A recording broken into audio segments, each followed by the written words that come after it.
ஆண்டவரும் இரட்சகருமாகிய கர்த்தராகிய இயேசு கிறிஸ்துவின் ஈடு இணையில்லாத விலையேற பெற்ற நல்ல நாமத்தினாலே உங்களை யாவரையும் அன்போடு ஜீவ பாதை எழுப்புதலின் ஊழியத்தின் சார்பாக வாழ்த்தி வரவிருக்கிறேன். அல்லேலூயா, அல்லேலூயா.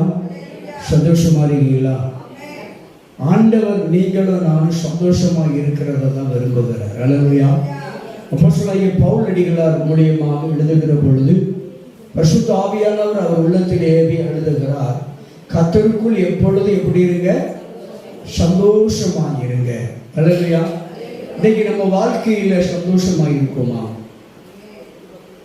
அது ஒரு கேள்வியாகவே தான் இருக்கிறது. அல்லேலூயா.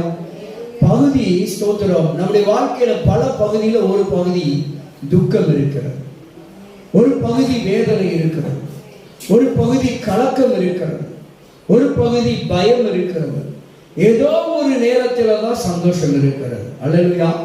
அநேக நேரங்களிலே கவலையும் பயமும் கலக்கமும் பதட்டமும் தான் அதிகமாக நம்ம வாழ்க்கையில கடந்து வருகிறதை நாம் பார்க்கிறோம்.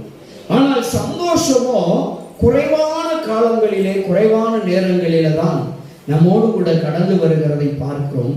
இல்லை, சந்தோஷம் நம்முடைய வாழ்க்கையில நிலைத்து இருக்கிறதா என்று பார்த்தால் அது ஒரு கூடாத காரியமாகவே இருக்கிறது. அல்லேலூயா. ஆனால் பவுல் சொல்றாரு, எப்போதும் நீங்க எப்படி இருங்க? சந்தோஷமாயிருங்க. அப்படி இருக்க முடிகிறதா? முடியல.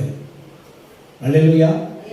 ஏன் இருக்க முடியலன்னா, பலவீனம் ஒரு பக்கம், சுகவீனம் சந்தோஷத்தை கெடுத்து விடுகிறது, பலவீனம் சந்தோஷத்தை தடுத்து விடுகிறது, கடன் பிரச்சனை சந்தோஷத்தை தடை பண்ணி விடுகிறது, ஏதோ ஒரு பொருளாதார நெருக்கடி சந்தோஷத்தை தடை பண்ணி விடுகிறது.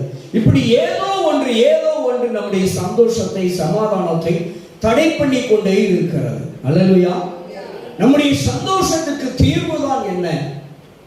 கர்த்தருக்குள் இருந்தால் தீர்வு உண்டு. அல்லேலூயா. ஏங்க, நம்ம நினைச்சா சந்தோஷமா இருக்க முடியும், நாம நினைச்சா சந்தோஷத்தை இழக்கவும் முடியும். அல்லேலூயா.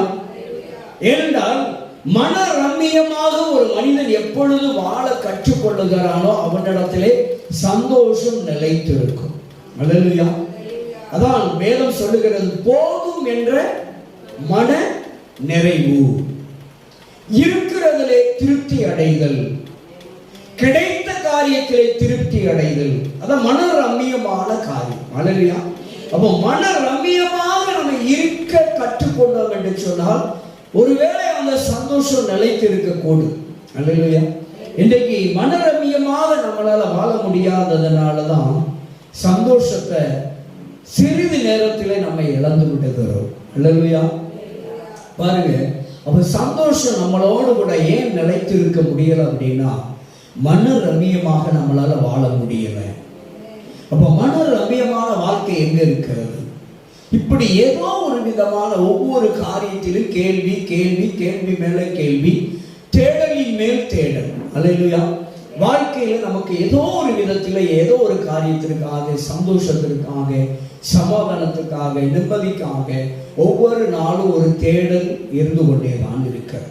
அப்படி என்றால் நம்மிடத்துல ஒரு தேடல் இருக்கிறது என்றால், அப்ப நம்முடைய வாழ்க்கையில ஏதோ ஒரு பகுதியில ஏதோ ஒரு நிலையில வெற்றிடமும் இருந்து கொண்டேதான் இருக்கிறது. அல்லேலூயா. அப்படி என்றால் நம்முடைய வாழ்க்கையில வெற்றிடம் நிரப்பப்பட வேண்டும். நம்முடைய தேடலுக்கு ஒரு பதில் கிடைக்க வேண்டும். நம்முடைய தேடலின் பதிலை கண்டு நம்ம மன ரம்மியமாக வாழ கற்றுக்கொள்ள வேண்டும். எப்பொழுது மன ரம்மியமாக நாம் இருக்க கற்றுக்கொள்ளுகிறோமோ, போதும் என்ற மன நிறைவுல நம்ம பரிபூரணப்படுகிறோமோ, இருக்கிறதில் எப்பொழுது சந்தோஷப்பட நினைக்கிறோமோ அப்பொழுதே சந்தோஷம் நிலைத்திருப்பதற்கு வாய்ப்பு இருக்கிறது. அல்லேலூயா. பாடுறோம், பாட்டு மட்டும் நல்லா பாடுறோம், சந்தோஷமாயிருங்க, சந்தோஷமாயிருங்க, எப்பொழுதும் சந்தோஷமாயிருங்க. எப்பொழுதெல்லாம் உயர்வானாலும் தாழ்வானாலும், உயர்ந்த நிலையிலும் சரி தாழ்ந்த நிலையிலும் சரி சந்தோஷமாய் இருங்கள் என்று மற்றவர்களை ஊக்கப்படுத்துவதற்கு பாடல் பாடிவிடுகிறோம். ஆனால் நம்மை யார் ஊக்கப்படுத்துவது? அப்ப நம்மை நாமே ஊக்கப்படுத்திக் கொள்வதற்கு எது துணையாக இருக்கும் என்றால், பரிசுத்த ஆவியானவர் மற்றவர்களால் துணை இருக்க முடியும். அல்லேலூயா. அப்ப பரிசுத்த ஆவியானவர் எங்கே நம்ம துணை இருக்க, எப்பொழுது துணை இருக்க முடியும் என்றால், அவர் என்னிடத்திலே வாசம் பண்ணுவதற்கு நான் இடம் கொடுக்கிற பொழுது அவர் என்னிடத்துல வாசம் பண்ணுகிறார். அப்போ பரிசுத்த ஆவியானவர் என்னிடத்துல வாசம் பண்ண நினைத்து இருக்க ஆரம்பித்து விட்டால், வாசம் பண்ண ஆரம்பித்து விட்டால், அவர் என்னை ஒவ்வொரு நேரமும் தட்டி கொடுக்கிறார். சந்தோஷமாயிருப்பார், கவலைப்படாத, நடக்கும். அல்லேலூயா. சொன்னல 50 ரூபாய் வச்சுட்டு கடிவாளம் போட்டு அனுப்புனார்ல, புரியுதா? இப்ப அந்த 50 ரூபாயில எப்படி நம்ம நடந்து கொள்ளணும் அப்படிங்கிறத ஆவியானவர் நடத்துறாரு பார்த்தீங்களா? அவருடைய நடத்துதலின்படி நம்ம போக ஆரம்பிச்சிட்டோம் அப்படின்னா, ஆண்டவர் நம்மை மனரம்யமாய் வாழ்வதற்கு ஏதுவாக நமக்கு கரம் பிடித்து நடத்துகிற தேவனாய் இருக்கிறார். அல்லேலூயா. இந்த வாழ்க்கையில மனிதனுடைய கேள்வியே, யாரா இருந்தாலும் சரி, உலகத்தில் இருக்கிற அநேக மக்களுடைய கேள்வியே சந்தோஷத்தை, சமாதானத்தை, நிம்மதியை தேடுகிற ஒரு தேடல் தான் அதிகமாக இருக்கிறது. மனிதனுக்கு இன்னைக்கு எதுதான் இல்லை? நிம்மதி இல்லை. ராத்திரி படுத்தா தூக்கம் இல்லை. சரி, அப்படியே தூங்கினா காலையில ஏன் விடியுது அப்படின்னு கேட்கிறோம். காலையில விடிஞ்சா எப்போ பொழுது அடையும் என்று சொல்லி ஏதோ ஒரு விதமான ஏக்கம், தவிப்பு.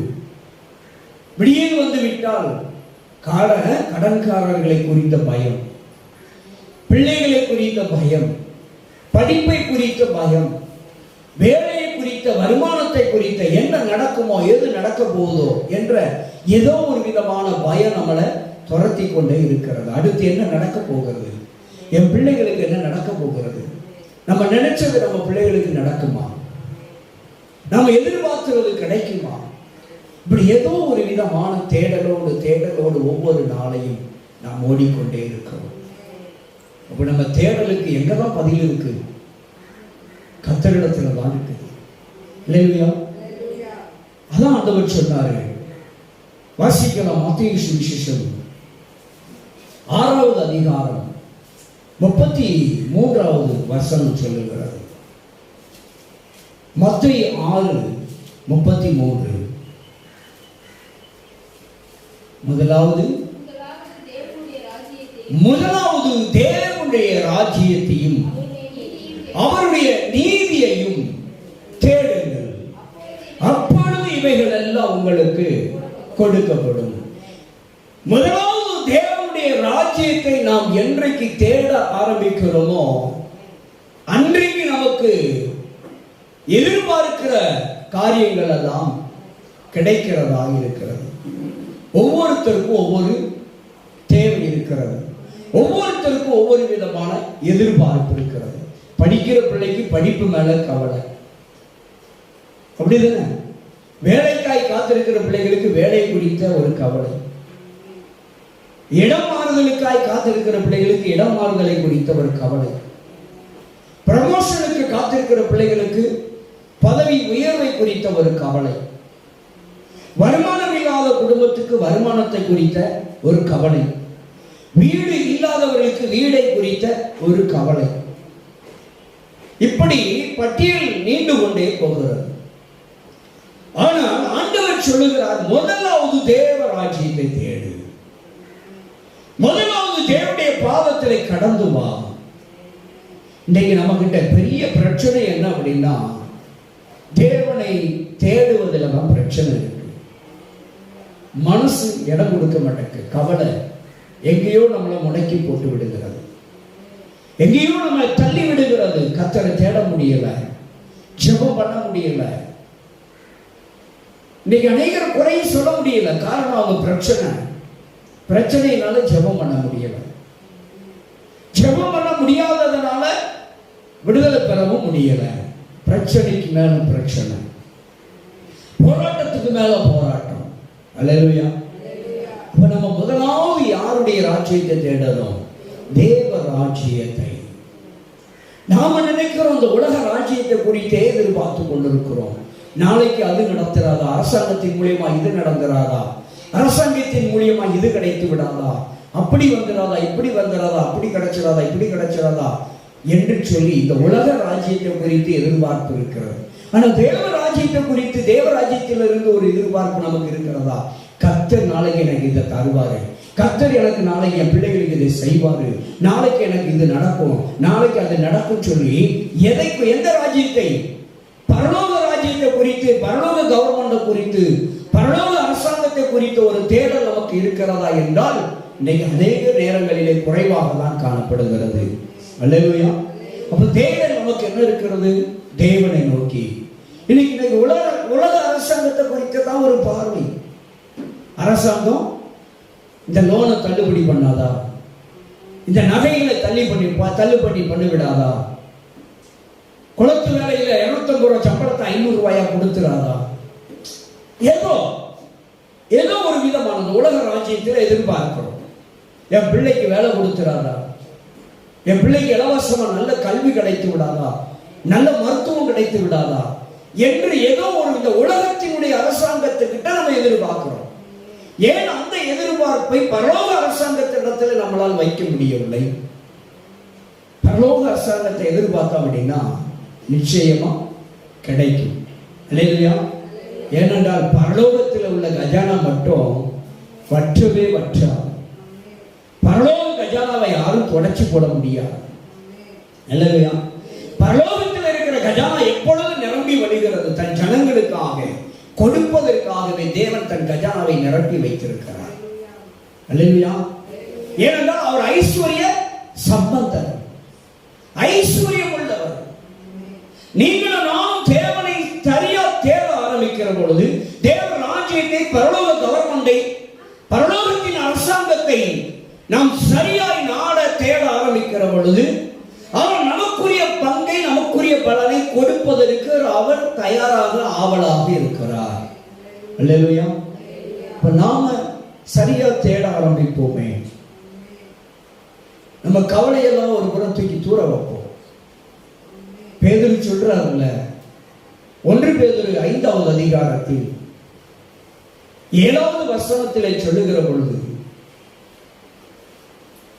அவர் உங்களை விசாரிக்கிறவர் ஆனபடியினால் உங்கள் கவலைகளை எல்லாம் அவர் மேல வைத்து விடுங்கள்.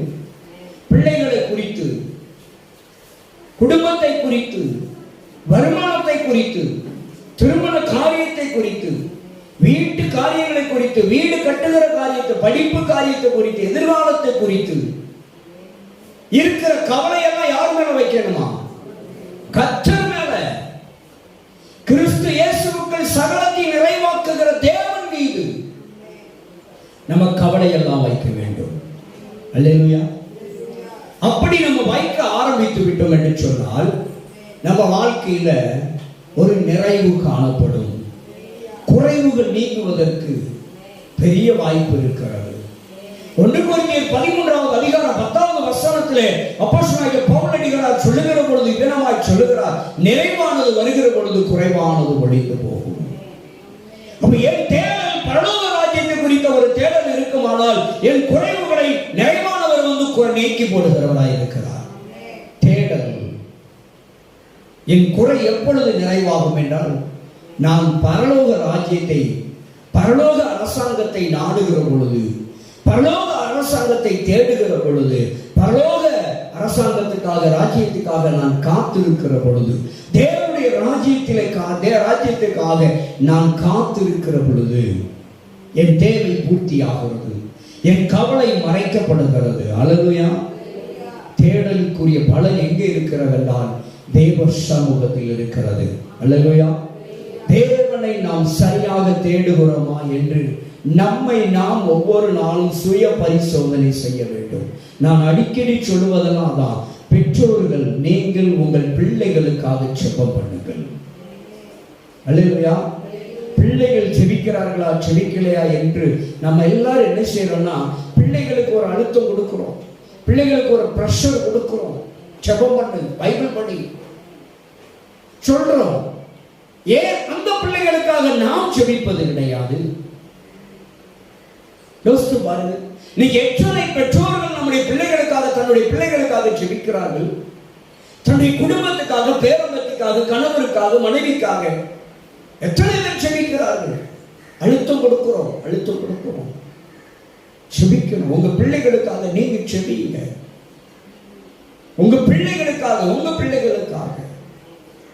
நாங்க தேவ சமூகத்தில் எங்க பிள்ளைகளுக்காக தனிப்பட்ட முறையில கண்ணீரை வடிச்சதுனாலதான், ஜெபித்ததுனாலதான் பிள்ளைகள் தேவனை நினைத்து பார்க்கிறார். நீங்களும் உங்க பிள்ளைகளுக்காக ஜெபம் பண்ணுங்கள். தேவ ராஜ்யத்தை எப்படி தேடுவது? தேவ சமூகத்தில் காத்திருந்து ஜெபிக்கிற முடியும். ஜெபத்தின் மூலியமாக தேவ ராஜ்யத்தை தேட முடியும். நம்முடைய தேடல் ஜெபத்தினால, நான் தயவு செய்து சொல்றேன், ஜெபத்தினால எதையும் சாதிக்கலாம். என்ன பிரச்சனையா இருந்தாலும் ஜெபத்தினால சாதிச்சிடலாங்க. ஒரு முடிவுக்கு கொண்டு வந்துடலாம். எவ்விதமான வியாதியா இருந்தாலும், பலவீனமா இருந்தாலும், சுகவீனமா இருந்தாலும் முடிவுக்கு கொண்டு வர முடியும். சுகத்தை பெற முடியும், விடுதலை பெற முடியும் ஜெபத்தினால். ஜெபம், நம்ம ஜெபத்தில் சரியான ஒரு தேடலோடு கூடியதாக இருக்கணும். அல்லேலூயா. இவைகள் எல்லாம் எவைகள்? சமாதானம், சந்தோஷம், மகிழ்ச்சி, பாதுகாப்பு, ஆசீர்வாதம், நிம்மதி, நல்ல தூக்கம், நல்ல விடியல், நல்ல பாதுகாப்பு, நல்ல ஆரோக்கியம், இதெல்லாம் இவைகள் என்ற பட்டியலுக்குள்ளே வருகிறது. இவைகள் எல்லாம் கர்த்தர் கொடுக்க போகிறாரு. அப்ப நான் சரியா கர்த்தரை தேடணும்னா முதலாவது தேவராஜ்யம். முதல்ல எந்திரிச்ச உடனே யாரெல்லாம் முதல்ல நினைச்சு பார்க்கணும்.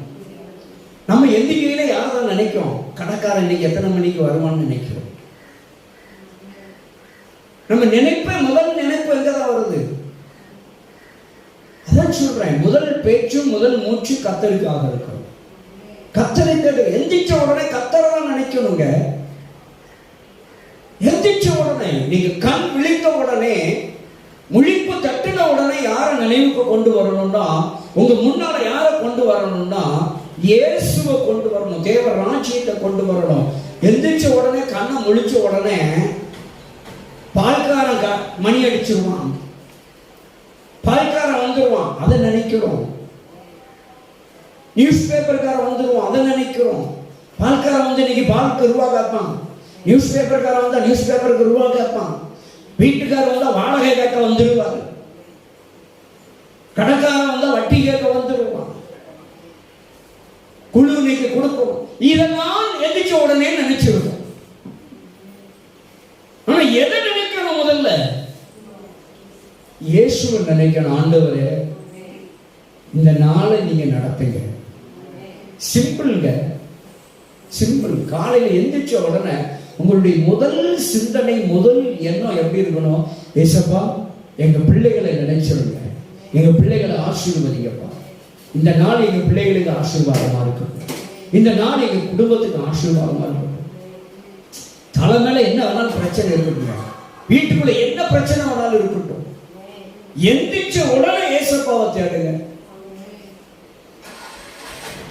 நான் எந்திரிச்ச உடனே அப்படியே பாயில உட்கார்ந்து 1/2 மணி நேரம் ஆண்டவரை நோக்கி பார்ப்பேன். மற்றதெல்லாம் அடுத்ததுதான்.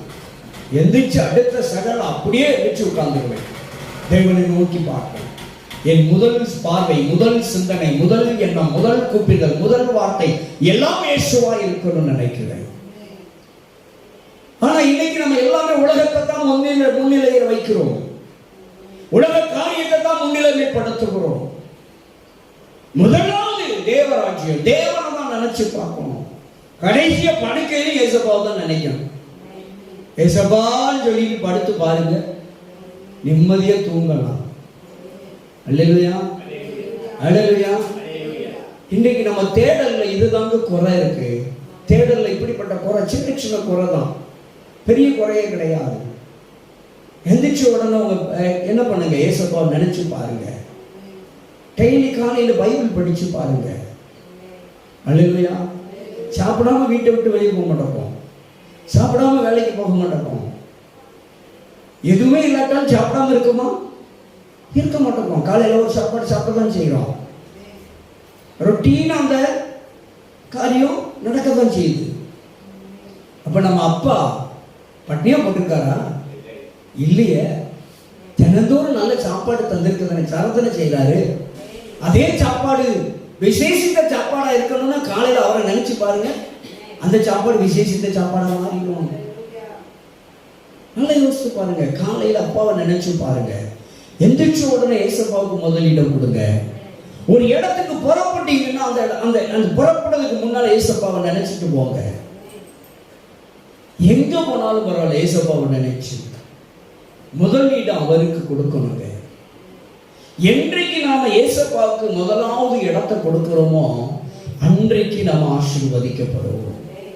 அல்லேலூயா.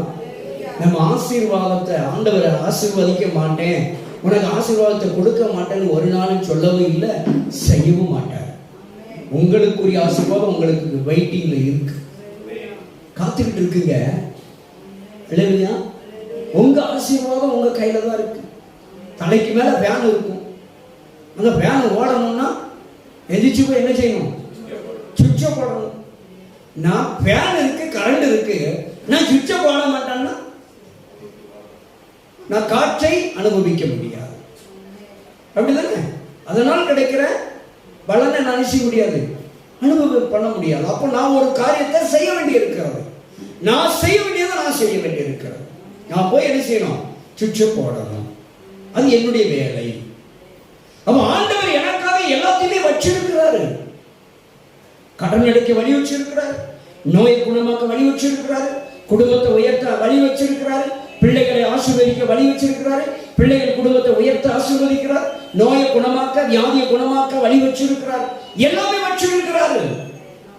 ஆனா நாம செய்ய வேண்டிய அந்த செயல் இருக்கு பாருங்க, ஏதோ ஒரு இடத்துல முடங்கி கிடக்குது.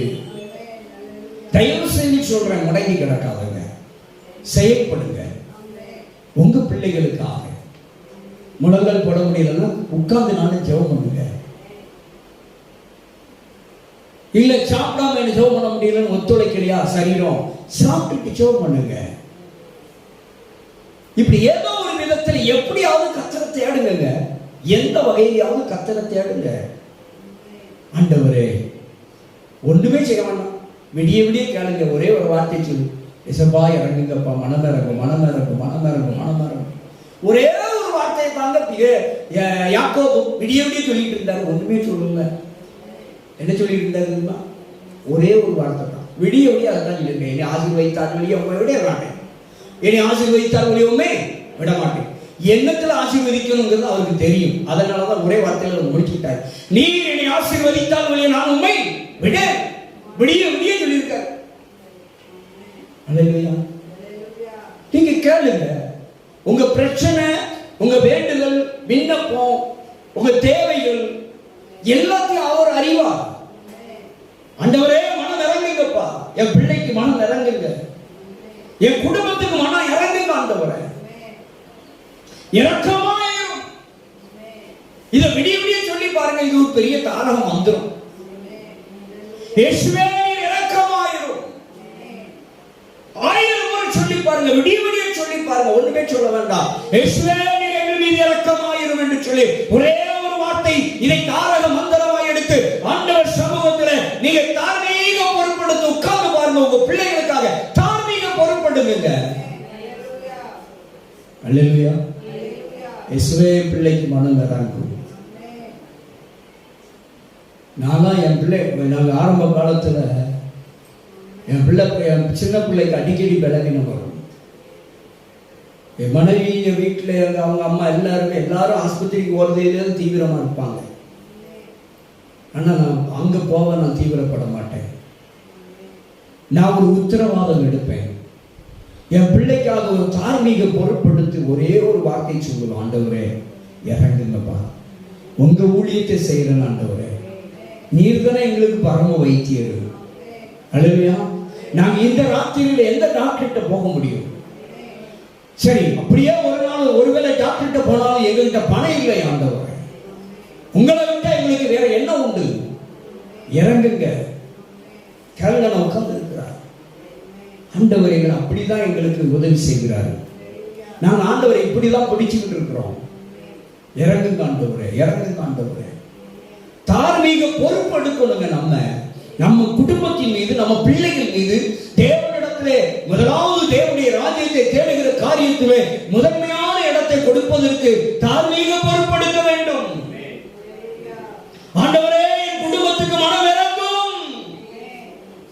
இயேசுவே என் பிள்ளைகளுக்கு மனமிரங்கும். முதலாவது தேவராட்சியம் தேடி பாருங்க. அவர் அற்புதம் செய்வார். அவர் அற்புதமானவர், அவர் அதிசயமானவர், ஆச்சரியமானவர். இயேசு கிறிஸ்து உங்களுக்காக, உங்கள் கணவருக்காக, பிள்ளைகளுக்காக, பெற்றோருக்காக, உறவுக்காக ஆண்டவராக இயேசு கிறிஸ்து தன் ஜீவனையை கொடுத்திருக்கிறாருங்க. ஒரு சொட்டு ரத்தம் இல்லாமல் தன் சரீரத்தில் இருக்கிற மொத்த ரத்தத்தை இந்த பூமியில உங்களுக்காக எனக்காக சிந்தி இருக்கிறாரே. அவ்வளவு அன்பு வைத்த தெய்வம் அல்லவா? அவரை ஏன் தேடுவதில்லை? அல்லேலூயா. அவரை தேடுங்கள், அவரை முதலாவது நாடுங்கள். இந்த பூமிக்குரியவைகள் எல்லாம் அவர் நமக்கு தருவாருங்க. அல்லேலூயா. நம்ம என்னெல்லாம் கேட்டோமோ அதெல்லாம் தருவார். நீங்க கேட்கறதெல்லாம் அவர் ரெடியா வச்சிருக்கிறார். அப்ப நமக்கு கையில கிடைக்காததுக்கு காரணம் நம்மகிட்ட ஏதோ ஒரு தேடலின் குறைபாடு இருக்கிறது. அல்லேலூயா. ஒரு தேடலின் குறைபாடு இருக்கிறதுனாலதான் நாம எதிர்பார்க்கிறது தாமதமாகி கொண்டிருக்கிறது. அல்லேலூயா.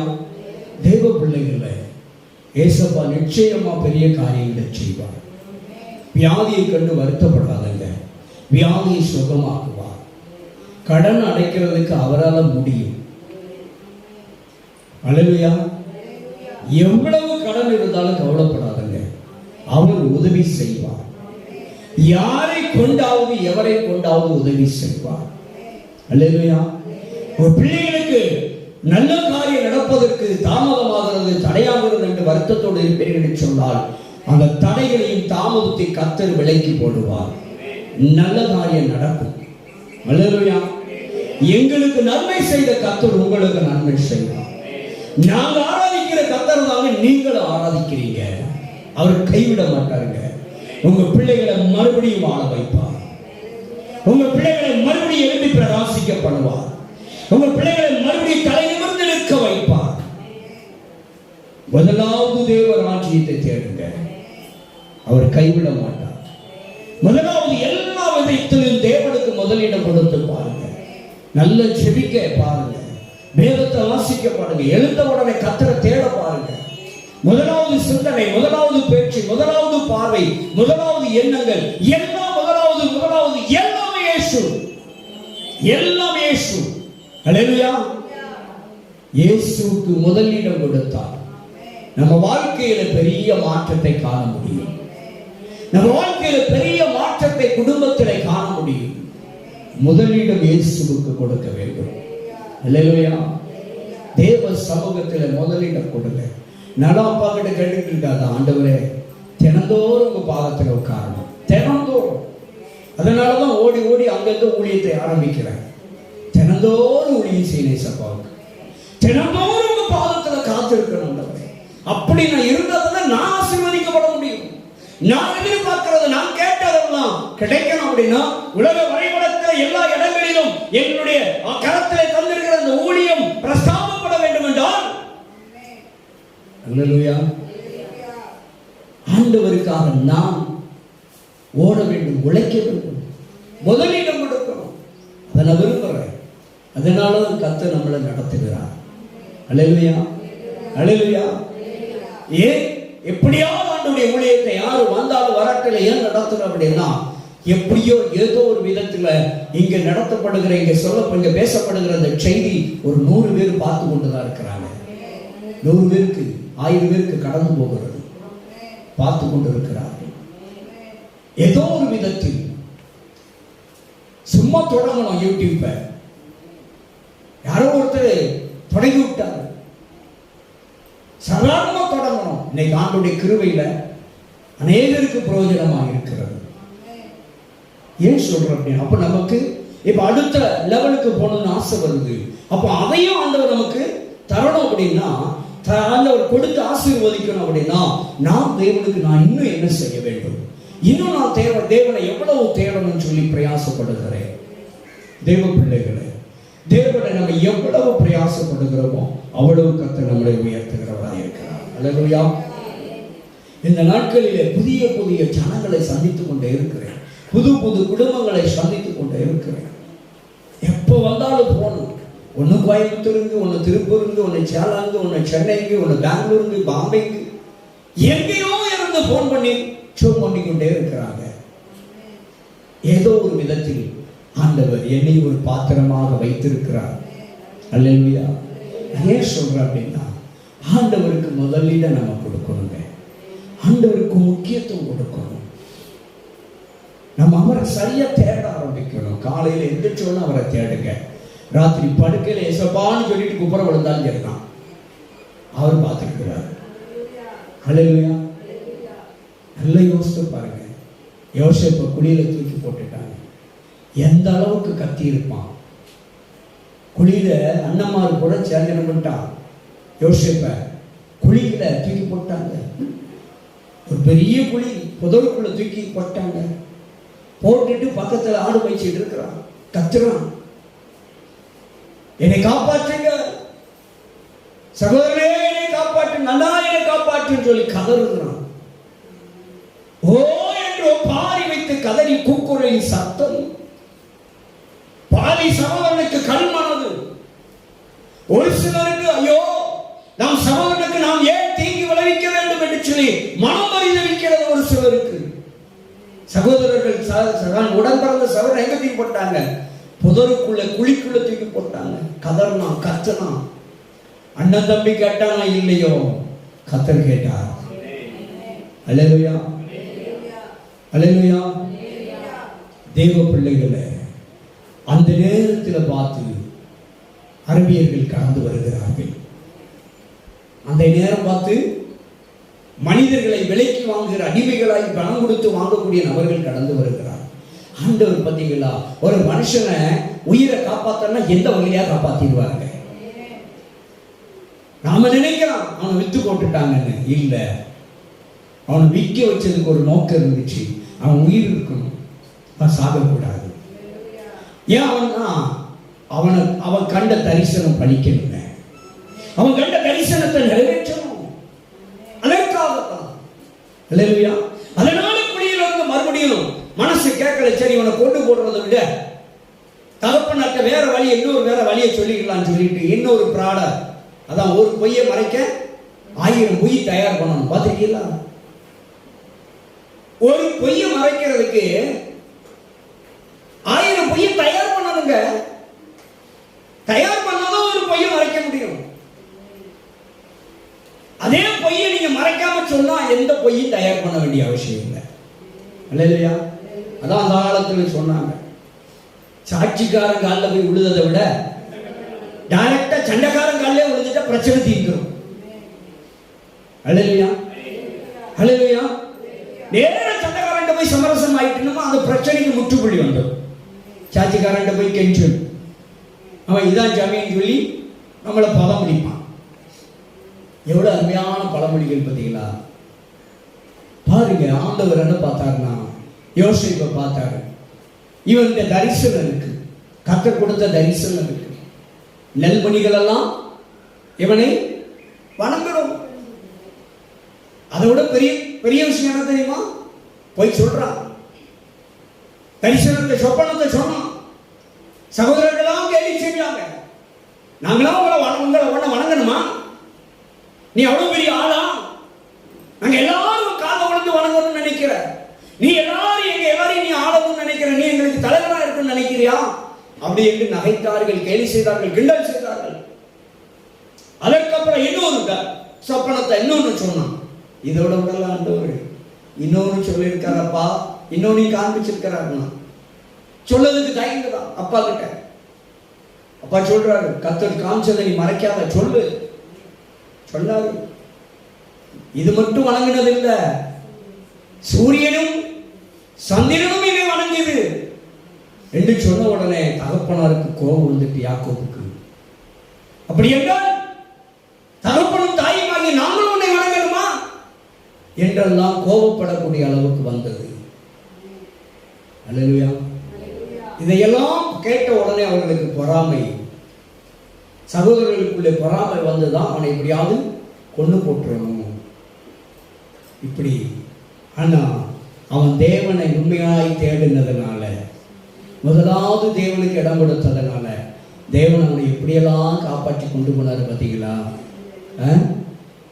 அண்ணன் தம்பி அடிச்சான், அடியை வாங்கணும். அப்புறம் பார்த்தானுங்க, குழியில தூக்கி போட்டானுங்க. குழியில தூக்கி போட்டு கொல்லணும்னு முடிவு பண்ணியாச்சு. அதுல இருந்து கர்த்தர் காப்பாற்றினாரு. அதுல இருந்து காப்பாற்றி அங்க என்ன செய்யறாரு? அவனை அடிமையா விற்க வைக்க வருகிறாரு. விற்கப்படுகிறான், காசுக்கு அடிமையாய் விற்கப்படுகிறான்.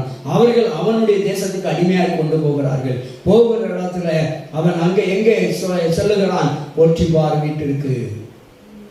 போற்றிபார் வீட்டிலே வேலைக்காரனாய் அடிமையாய் இருக்கிற பொழுது அங்கே ஒரு பிரச்சனையை சந்திக்கிறான். அந்த பிரச்சனையினால சிறைச்சாலைக்கு வந்தான். எந்த சொப்பனத்தினால பிரச்சனையெல்லாம் சந்திச்சானோ அதே சொப்பனத்தினாலதான் உயர்த்தப்பட்டான். தெரியுமா? சொப்பனத்தினாலதான் இவ்வளவு பிரச்சனை சந்திச்சான். யோசிப்பு சொப்பனத்தினாலதான் இவ்வளவு பிரச்சனையை சந்திச்சான். 13 வருஷம் சிறைச்சாலையில் அடைக்கப்பட்டான். 17வது வயதிலே சிறைச்சாலையில் அடைக்கப்பட்டு 30 வயது வரைக்கும் சிறைச்சாலையில் இருக்கிறான். 13 ஆண்டு காலம். எந்த சொப்பனத்தினாலே அவனுக்கு இவ்வளவு உபத்திரம் வந்ததோ அதே சொப்பனம் அதே சிறைச்சாலையில் மறுபடியும் சொப்பனம் வருகிறது. அந்த சொப்பனம் தான் அவன் என்ன செஞ்சிச்சு? உயர்த்துகிறது. தேவ பிள்ளைகளே, நம்ம ஆண்டவர் எங்க கொண்டு வந்து நிறுத்திருக்காரோ, நீங்க நிறைய பேர் நினைக்கிறோம் கர்த்தரை தேடியதெல்லாம் சோதனை நிறைய வருது, ஜெபமணியிலதான் நிறைய சோதனை வருதுன்னு நினைப்போம். அந்த ஜெபம் தான் அந்த சோதனையிலிருந்து அவனை மீட்டு விடும். அல்லேலூயா. எத்தனை சோதனைகள், எத்தனை பிரச்சனைகள், எத்தனை விதங்களிலே சாத்தான் சத்துருவானவன் பிசாசனவன் உங்களை துரத்தினாலும் சரி, ஆண்டவர் உங்களுக்கு முன்னே போய் கொண்டிருக்கிறார். உங்களுக்கு முன்னால் ஒருத்தர் இருக்கிறார். அதனாலதான் சொல்றேன், முதலாவது தேவராஜ்யத்தை தேடுங்க. அவர் கைவிடவே மாட்டார். நீங்க என்ன கண்ணீர் வடித்தாலும் இந்த உலகம் உங்க கண்ணீருக்கு பதில் மதிப்பு கொடுக்க இல்லையோ, நீங்க வடிச்ச ஒவ்வொரு சொட்டு கண்ணீருக்கும் கர்த்தர் மதிப்பு கொடுப்பார். நீங்க வடிச்ச ஒவ்வொரு சொட்டு கண்ணீருக்கு விளக்கணை இருக்குங்க. நீங்க வடிச்ச கண்ணீர் விரயமாகாது, வீணாகாது. எங்க வச்சிருக்காரு உங்க கண்ணீரெல்லாம்? துருத்தியில வச்சிருக்கிறார். அல்லேலூயா. துருத்தியை குறித்து ஒரு செய்தி நம்ம நாடி கொடுத்திருக்கிறேன். ஏன் ஆண்டவர் துருத்தியில கொண்டு கண்ணீரை வச்சாரு என்று இந்த கேள்வி எழுப்பினா அதுக்கு பெரிய ஆழ சக்தி இருக்கு. மீண்டும் வேணால் ஒரு நாள் அதை பேசணும். ஆண்டவர் ஏன் என் கண்ணீரை கொண்டு துருத்தியில வைக்கணும்? உங்க கண்ணீரை துருத்தியில வச்சதுக்கு ஒரு நோக்கம் இருந்துச்சுங்க. ஏற்கனவே பேசியிருக்கேன், யூடியூப்ல கிடக்குது. இருந்தாலும் இன்னொரு முறை நான் பேசியிருக்கிறேன். கதருக்கு சித்தமானால் வரும் நாட்களில் பேசும். நம்ம கண்ணீர்லாம் வீணா போகலைங்க. நீங்க வடிச்சிக்க பாருங்க, அந்த கண்ணீர்லாம் சும்மா போகல, அப்படி வத்தி போகல. கண்ணை விட்டு வேணா வற்றி போகலாம். நீங்க சிந்தின கண்ணீர் வற்றி போகவில்லை. அங்கே துருத்தியில் சேவ் பண்ணப்பட்டிருக்கிறது. துருத்தியிலே பாதுகாக்கப்பட்டு இருக்குது. ஒரு நாள் உங்க கண்ணீரெல்லாம் கர்த்தர் எண்ணுவார். நீங்க ஒவ்வொரு சொட்டு வடிச்சீங்கல்ல, எதுக்காக வடிச்சீங்கன்னு சொல்லி அந்த கண்ணீரை பூரா எண்ணுவாரு. உன்னை யாரெல்லாம் கண்ணீர் வடிக்க வச்சாங்களோ அந்த கண்ணீரை எண்ணுகிற பொழுது அவர்களையும் நினைத்து பார்ப்பார். நீங்க எதற்காக, உங்க பிள்ளைக்காக, குடும்பத்துக்காக, ஐயோ என் பிள்ளை இப்படி பாடுபடுகிறது, எனக்கு இப்படிப்பட்ட நெருக்கம் இருக்கிறது, இப்படிப்பட்ட பலவீனம் இருக்கிறது என்று கண்ணீர் வடித்தீர்களோ அத்தனையும் கர்த்தர் நினைத்து பார்ப்பார். ஒரு நாள் உங்கள் கண்ணீர் எண்ணப்படும். அதனால் நீங்கள் முதலாவது தேவனுடைய ராஜ்யத்தை தேடுங்கள். முதலாவது தேவனுடைய காரியத்துக்கு முக்கியத்துவம் கொடுங்க. உங்க எல்லா பிரச்சனைக்கும் தீர்வு இருக்கிறது. உங்கள் துக்கம் சந்தோஷமாய் மாறும். அல்லேலூயா. எல்லாரும் ஒரு விஷயம் கண்களை மூடுவோம். உங்கள் துக்கம் சந்தோஷமாய் மாறும். உங்கள் கவலைகள் தண்ணீர் எல்லாம் மறைந்துவிடும். உங்கள் துக்கம் சந்தோஷமாய் மாறும். உங்கள் கவலைகள் தண்ணீர் எல்லாம் மறைந்துவிடும். கலங்காதே மகளே, நீ கலங்காதே மகளே, கலங்காதே மகளே, நீ கலங்காதே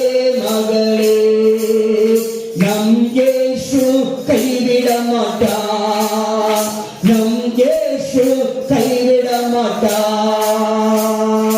இயேசு கைவிட மாட்டார். நம் இயேசு கைவிட மாட்டார். என் அன்பு தேவ பிள்ளைகளை, கர்த்தர் ஒரு வார்த்தை சொல்லுகிறார், உங்கள் துக்கம் சந்தோஷமாய் மாறும். கரங்களை தட்டி கர்த்தரை வைத்து போகலாம். கர்த்தர் இன்றைக்கு சொல்லுகிறார், தீர்க்க தரிசனமாய் சொல்லுகிறார், மகனே மகளே, உன் துக்கம் சந்தோஷமாய் மாறும், உன் வேதனை சந்தோஷமாய் மாறும், உன் வருத்தம் சந்தோஷமாய் மாறும், உன் துக்கத்தின் கண்ணீர் சந்தோஷமாய் மாறும். இதோ அதி சீக்கிரத்திலே முதலாவது தேவனுடைய ராஜ்யத்தை தேடுகிற தேவ பிள்ளையே, உன் துக்கம் சந்தோஷமாய் மாறும். தகப்பனே, எந்த நல்ல வேலைக்காய் ஸ்தோத்திரம். முதலாவது தேவனுடைய ராஜ்யத்தை அவருடைய நீதியை தேடுங்கள், பின்பு இவைகள் எல்லாம் உங்கள் பிள்ளைகள் எதிர்பார்க்கிற சமாதானம், சந்தோஷம், நிம்மதி, விடுதலை, சுகம், ஆரோக்கியம், நல்ல வாழ்வு, ஆண்டவரே இவைகள் எல்லாம் நீர் கொடுப்பீர் என்று நாங்கள் அறிந்திருக்கிறோம் ஐயா. எந்த நாளிலிருந்து எல்லா குறைகளையும் குற்றங்களையும் மன்னித்து எந்த நாளிலிருந்து நாங்கள் தீர்மானம் எடுக்கிறோம் என்று சொல்லுவோமா?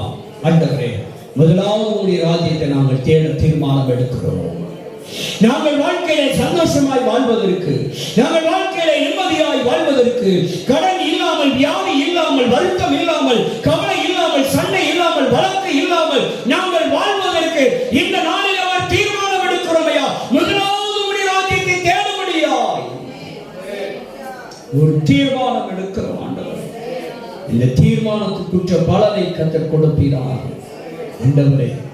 இந்த தீர்மானத்துக்கு ஏற்றார் போல் நல்ல பலனை, நல்ல பங்கை கொடுப்பீராக. உங்கள் பிள்ளைகளுடைய துக்கம் எல்லாம் சந்தோஷமாய் மாறும்.